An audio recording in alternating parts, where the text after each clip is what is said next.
Okay, it's time for us to talk more on the show this morning, and we're discussing Donald Trump and his war with the media. What exactly is going on?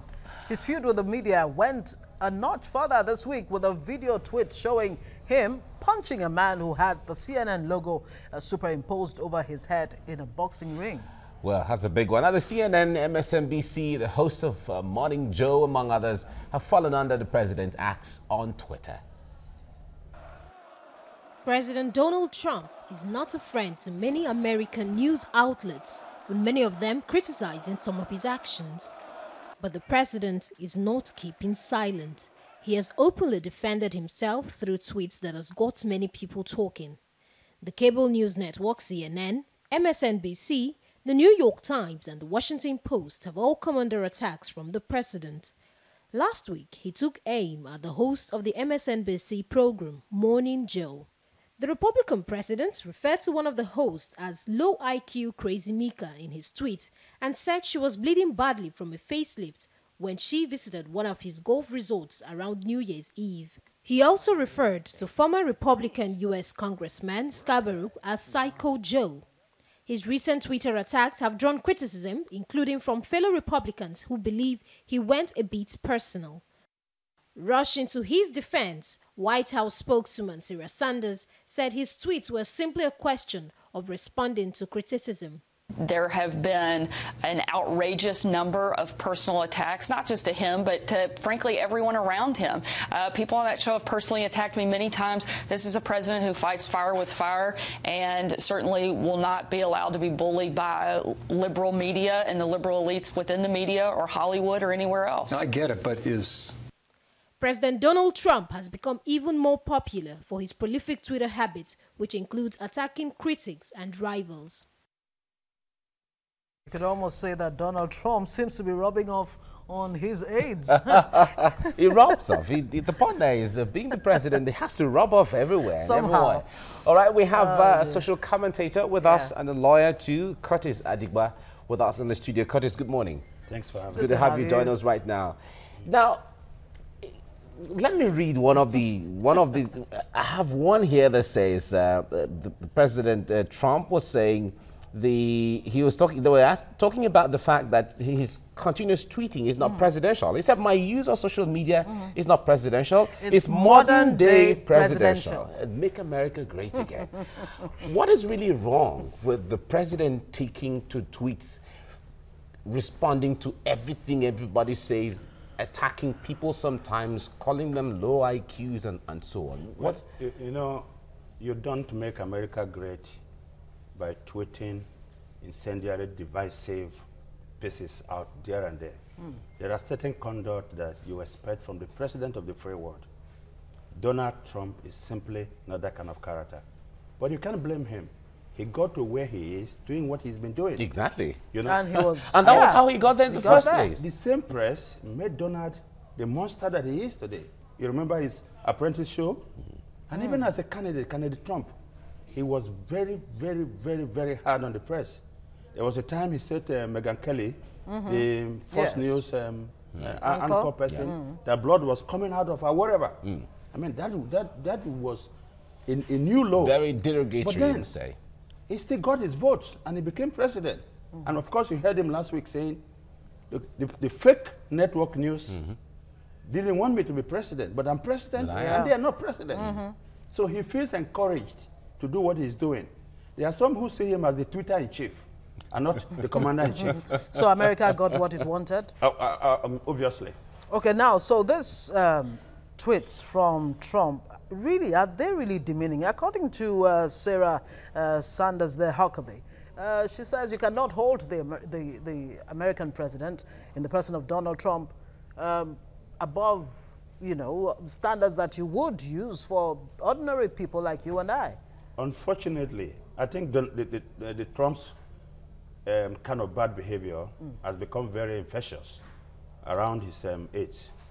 Are you talking about Sean Spicer? You're talking about Steve Miller? You're talking about Sandra Huckabee? They are all behaving the same way. Corey Lewandowski, who was his first campaign manager, Conway. Ah. You know? Oh, that's another. So this is just a problem. The fact is that, look, just take a look at the Obama presidency and the Trump's presidency. Yes, he promised that he was going to Washington to ruffle things up, and he was going to drain the swamp. Unfortunately, he has become the swamp. But did the media actually have this coming before the elections, during the elections, and post-election? Don't you think that the media itself actually found itself caught between, you know, within this whole Trump mania, sort of? You had media actually taking sides. Yeah, because you see, Donald is a showman. He's a showman, and he gets the media to eat from his palm. And you could see how he was manipulating the media. But then the problem, as we have today with the media, started after the Access Hollywood tape, where he Talked about grabbing words women, we don't want doing to whatever use, he wants to use. And then he felt that at that point, that the media had taken side with his opponent, Hillary Clinton, you know? And thereafter, you had him when he attacked the Gold Star family, you know, where he said that the woman wanted to say something but couldn't say it because their religion won't permit her to say a thing and all that. And so many Republican senators descended on him. Donald is somebody who never forgets. And he kept that in his mind. And right now, he's looking for a villain. He cannot find one in the Democratic Party because the party doesn't have a leader and is rudderless. So who is best to fill in that position? Donald is taking on the press because he feels that the free press in America, we expose all his dealings. Don't forget that this is an edgy president. He has the Russian investigation actively going on. His deals are being looked into. You have a special counsel now, Robert Mueller, quietly looking at his connections, business connections. And the danger with the special counsel is that his investigations are not restricted to the purpose for which he was appointed. I take you back to the Clinton era. What started was Whitewater probe. Yes. All right? Ken Starr came in to look into the Whitewater probe. But what did they find at the end of the day? It was an affair with Monica Lewinsky. And that led to the impeachment of Clinton. And so the president is very, very edgy, not knowing what is going to come. How far exactly. this, What dimensions this when you look at the allegations by the former FBI director, James Comey, about how he had, you know, primed him to stop an investigation, which is being seen as obstruction of justice. So there are all which kinds is of impeachable. An impeachable offense. So the president is edgy. Has Donald Trump really gotten away with murder? I mean, some would say that, yes, that some of the things he has actually said or done, some other president may not have survived till date, 6 months after his... The truth of the matter is that it is very, very difficult to get rid of a president in the United States. Okay. But he's not gotten away with anything. It's too early in the day. This is because if you look at the polls that are coming out, Donald became president because the independent voters in America broke for him. Right now, he's lost them. You see, the fact is that his base, very vocal, but they're not enough to make him president. Even his fans in Russia are turning their back they cannot on make him president. So he needs to be very, very careful because very soon we're going to have the midterm election. You know, it's been encouraged by the 5 elections to fill in gaps but these elections took place in deep red states, Republican districts. And the fact that the Democrats could contest and compete fiercely with him shows you something, that something is going to happen in 2018. Okay. Now we have, let me read this tweet by him. He said, the fake and fraudulent news media is working hard to convince Republicans and others I should not use social media. But remember, I won the 2016 election with interviews, speeches, and social media. I had to beat the fake news, and did. We will continue to win. Now, is this a window to letting us know that it is a tactic he had crafted from the start on how to get to the top in the first place? It's like you talk about, he's a showman. So it's about the showmanship. So he has been able to craft a tactic on getting what he wants, not necessarily because he hates the conventional media. No, well, it could be, but let me tell you, there's a difference between a candidate and a president. and the system or the style that got you elected might not keep you as and president. make you you in a office. successful president. Yeah. We heard from the White House that his tweets are a window into his soul and how he feels, and should be treated as official statement from the White House. And if we are to accept that, it is very, very, very, very troubling from what we are seeing. Because you don't expect the president to go personal abusing people. Look at what he said about Michael Brzezinski and Joe Scarborough. Yeah. Man, these were his friends who visited him in the Mar-a-Lago in Palm Beach, Florida, seeking for an interview.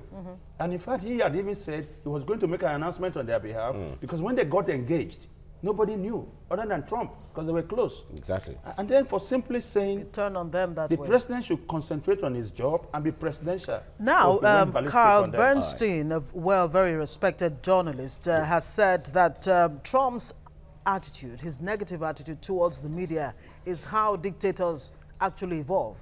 Do we have a dictator on our hands who is gradually manifesting? I agree with his assessment because Carl should know. Bernstein has been a great guy. I mean, you cannot talk about journalism or the press in America without mentioning his name.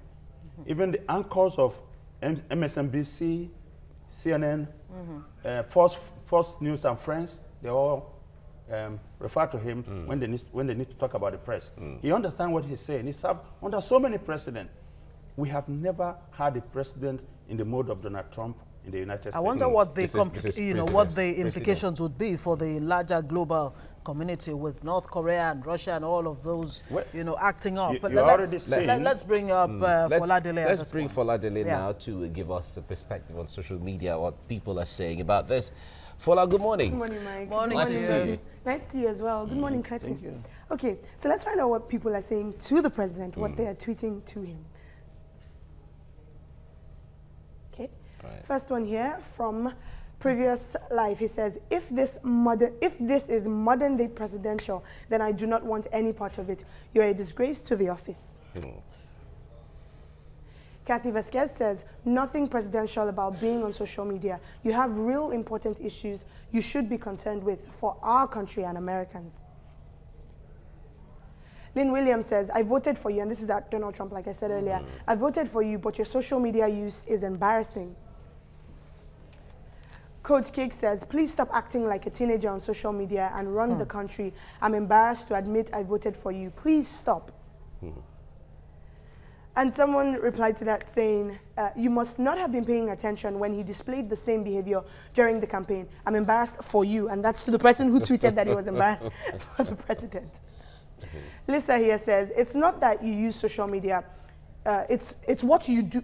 It's what you say that is problematic. You need supervision. Okay, so Curtis, my question is simple, and it's why I feel like a kid. Yes, but my question is simple, and it's why are people surprised? I mean, someone said that. Didn't you pay attention to his campaign? He has been consistent throughout. I mean, before he got into office, and now that was even how he got into office. Exactly. The So former governor of Florida, Jeb Bush, said Trump is a chaos candidate. And if he wins, he'll be a chaos president. It was obvious to everybody that this guy is unhinged. I mean, you campaign on making America great again. You had your agenda. You said you were going to create jobs. And that's why the rush birth states of Ohio, Pennsylvania, Wisconsin, and Michigan put you in the White House because it came down to a total of 108,000 votes. The difference, he lost the popular votes, but he won majority of electoral college votes. And so you are not working on your agenda for the American people who got you elected.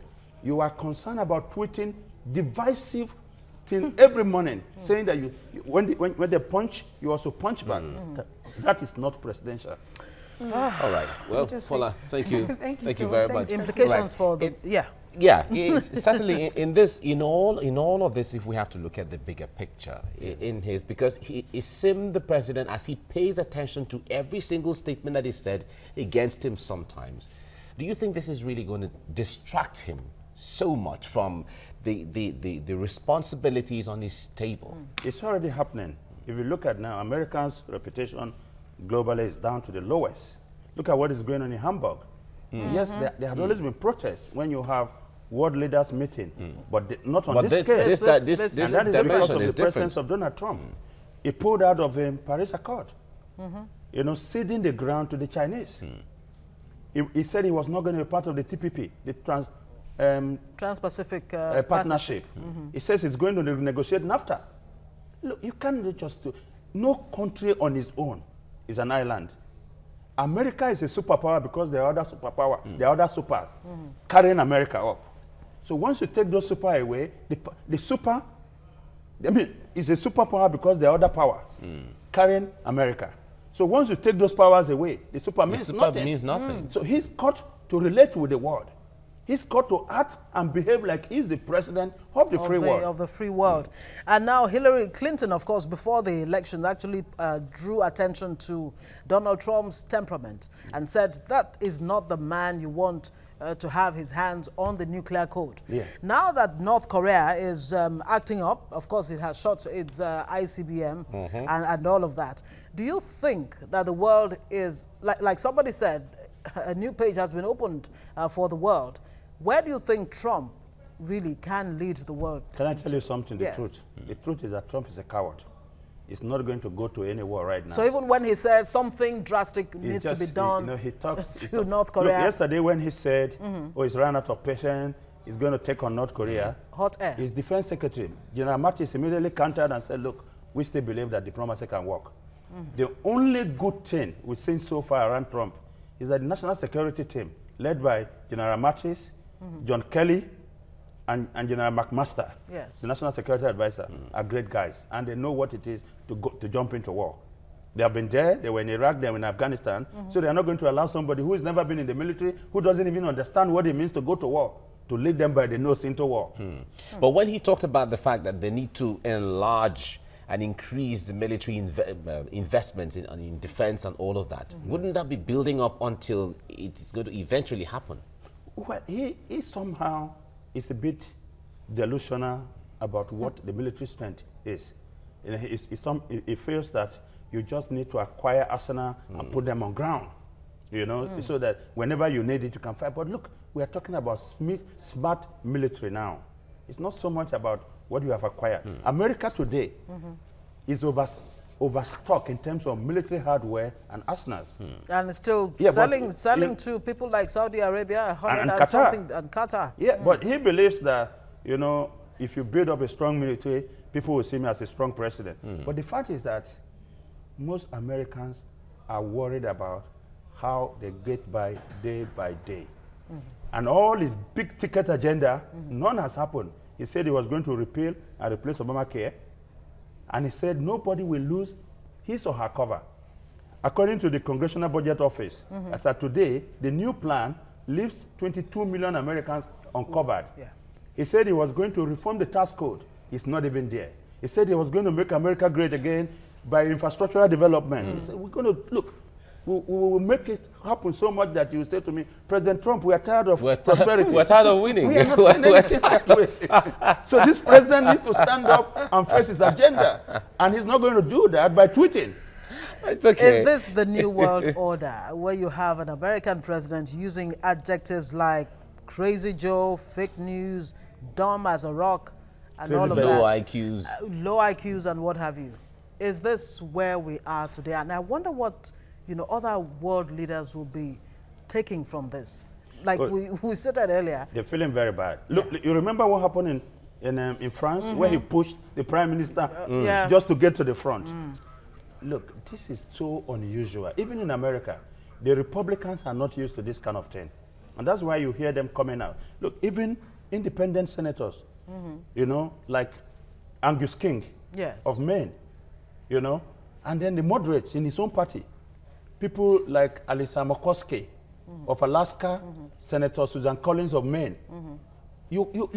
Let me tell you. But you've not talked about the Democrats. It looks like the Democrats are nowhere to be found. They seem not to... Look, the part is that, look, when you lose an election in the U.S., you are an orphan. But you get a leader that can take you out of the wilderness. Okay. What has happened is right now, the DNC chairman, Secretary Perez, and his deputy, Elixon, are not, look, they are not there yet. They just got elected. So it does look right now that the Democrats don't have a leader. Bernie Sanders tried to fill in that role, but somehow he has not succeeded. So what is going to happen is that until one figure emerges, because Nancy Pelosi, the Senate House Minority Leader, who is that She leader seems now? not to be too is so popular much, these days. is so much hated Yeah. by the conservatives in America. So all you need to do to win an election is to tie the candidate to the liberal policies of Pelosi. Okay. All right, Curtis, let's put you on hold and go on a break, and then we come back to continue. Stay with us on TVC Breakfast. We'll be right back after this breather.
All right, you're welcome back on TVC Breakfast. We've been talking about Trump's controversial tweets, especially towards the media.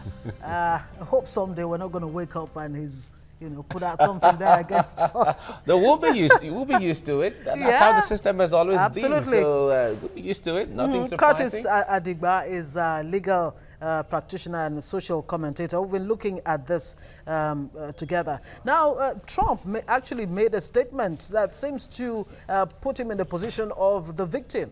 It says, fake media is trying to silence us. Yeah, but I told you he's a showman. He knows how to manipulate the press.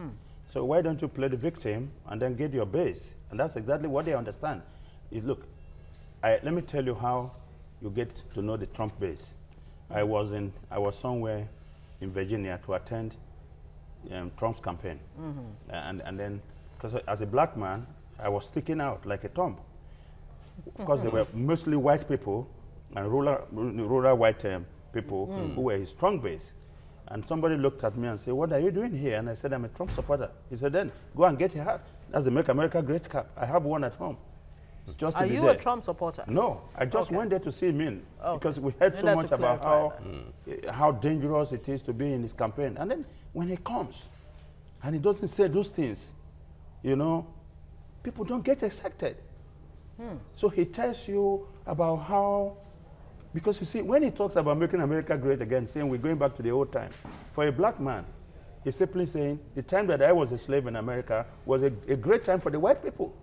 The civil rights. So it's a very divisive statement to make. So they were happy with it. And then, when you ask people, they said, "Look, I saw women at the campaign rally wearing T-shirts that said, Trump, grab," I don't want to use that. That's what, look, it was scary.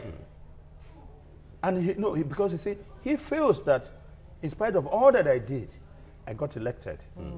And so I can continue that way and nothing will happen to me. No, it doesn't happen that way in American politics. Don't forget, people wanted a change. And the change they got? Because in the history of America, it has been very difficult for a party that has spent 8 years in the White House to continue again to win the White House. It happened only once, and that was George Bush Sr. when, as vice president and as president to what's his name? Ronald Reagan. He captured the White House, but then Clinton beat him the second time. So he has to be very, very careful. And the Republicans who are complaining about his behavior know why they are complaining. Okay, now we're talking about the Democrats and how they seem not to be showing up at all in answering to this Republican president, Donald Trump. Oh, they are. Okay. They've been rising up against him. Look, when he nominated Negosich to the Supreme Court, Yeah. the Democrats stood against his nomination. Yeah, but he still had his way. But because they applied the nuclear solution, Yeah. which is to say you can change the rules in the middle of the game. So they have been standing up to him. But don't forget, they are in the minority right now. They have 48, and he has got 52 senators. And that is the problem right now, because 48 Democrats are not in support of the new health bill. And now he's losing the votes of Ted Cruz of Texas, Ron Johnson, Alisa McCoskey, Susan Collins, and Dean Heller of Nevada. He can only lose 2. And that is why the Senate Majority Leader, Mitch McConnell, had to postpone the vote, because they don't have that number. They don't have and there is majority. no Democrat that is working with him, because he says he didn't need them in the first place. But now Mitch McConnell is saying, if you Republicans won't support us, we will go look for Democrats to support us. But Charles Schumer, the Senate Minority Leader, says it's never going to happen. It's all right. Western countries, France, Germany, Britain, and all Canada and so on, they have always benefited from America being the leader towards agenda, what I call it, NATO or economic, all of those things put together. Now that it seemed to the world that Donald Trump is not really doing things to their interest on one hand, and also being, a lot of Americans feel he's embarrassing to them as their leader and all of that. What role do they have to play in calling him to check, even though we know countries are independent, but to their collective interest? Well, they have tried. You remember Macron was in the United States, to visit Donald Trump, and she was treated badly. Macron met with him. Theresa May was one of the first foreign leader to visit Donald Trump. And then you also his Trudeau, body language towards Angela Merkel left a lot to be desired. Trudeau of Canada had also visited him. And then even the European chief, Claude Juncker, has also been there. So there are all kind of efforts to try to get him to understand that America is the leader of the free world. But unfortunately, that has not succeeded. Now, what is happening is that you see the Chinese becoming more active in Europe. Soon after he pulled out of the Paris Accord, the Chinese president, Xi Jinping, was in Europe, where he chaired a committee on the Paris Accord. And you remember during the campaign, Hillary Clinton was always talking about America leading in the green energy technology, which will provide jobs. He was talking about going back to the coal era. That he was going to provide jobs, because if you are a Republican and you own a big business, biofuel is the cheapest source of energy in America. Yes. But then it's dangerous to the environment. And that is why Obama was encouraging the clean energy technology, solar, and all that. So what is happening today is that instead of the European countries looking up to America right now, they are beginning to come together and say, look, we don't have anybody to look up to. We have to step into and close the gap. Step it by ourselves. Now, back to the issue of Donald Trump's tweets. Twitter does have some kind of standard that filter. Says, absolutely, to filter out certain information, that if you incite violence, if whatever you post seems to incite violence, then you'll be pulled down. Don't you think Twitter should really have done something about Donald Trump's tweets by now? I agree with you. They should have filtered some of these tweets, but then we don't know the standard they are using for Donald Trump. He's the president of the United States. And don't forget, he's got so many followers. And it's good Twitter. business for Twitter too. Yes, exactly. He's got so many followers. Right. Millions. But in all of this now, we haven't seen, like you said before, we have not seen this kind of activity before. But probably will not see it again. This seemed to be precedent. Hopefully. But you never could tell. Is this something that someone is going to use? Because the tactic by which he got into office, he spent less. If you make comparison between he and Hillary, he spent less on publicity. As a candidate. Yeah. But don't forget he has surrogates, like the super PACs. They were spending so much money on his behalf. Now, let me explain. You see, it's simplistic. When you look at the U.S. election and the outcome from outside, to think that Donald won this election because he was a better candidate, no. Don't forget that there was a barrage of publications coming from WikiLeaks, from the hacked DNC email, and John Podesta, the chairman of the Hillary campaign. And then we had... And James Comey's and James statements too Comey at the last intervention. minute. Now, when you go to the United States and you are talking to people, the working class, that is the strength of the Democratic Party, feels left behind by the policies, elite policies of the Democratic Party. And so they wanted to send a message. You okay? So that's one. The second reason was that the Democratic Party became too ambitious, that instead of campaigning within their blue walls, because listen, Hillary Clinton didn't need Florida to be president. She didn't need Ohio. She didn't need North Carolina. Of course, she didn't go to Wisconsin and places like that. No, they should take things for granted. Yes, no Republican has won in Wisconsin since 1984. But that's the state where the Speaker, Paul Ryan, comes from, and Reince Priebus, the Chief of Staff to. But because the polls were telling them that they were winning, they didn't go there. So they breached that wall. In Michigan, I thought Michigan was very close between her and Bernie Sanders, because the poll suggested she was leading by 14 points. But on the election day, Bernie Sanders won by 0.5%. Now, I was in her campaign in Pennsylvania, but she campaigned in the cities, mostly in the cities. And then, when you talk about Ohio, she went to Ohio a couple of times. But here was the problem. She sent Michelle Obama to Arizona to campaign. Arizona was a no-go area. Trump was going to win because of the red voters there. So if they had done their homework better, they would have won. But again, we say hindsight is 2020. 2020. So. a lesson in how not to take things for granted. So when people talk politics. and say Trump won because he had a better message, or that he had, you just need to go and look at the data and see what happened. Like I said, it came down to 108,000 votes. Exactly. All right, Curtis Adigba. Curtis Adigba, thank you very much for coming on the program. My pleasure. Thank you so much. Thank you so much.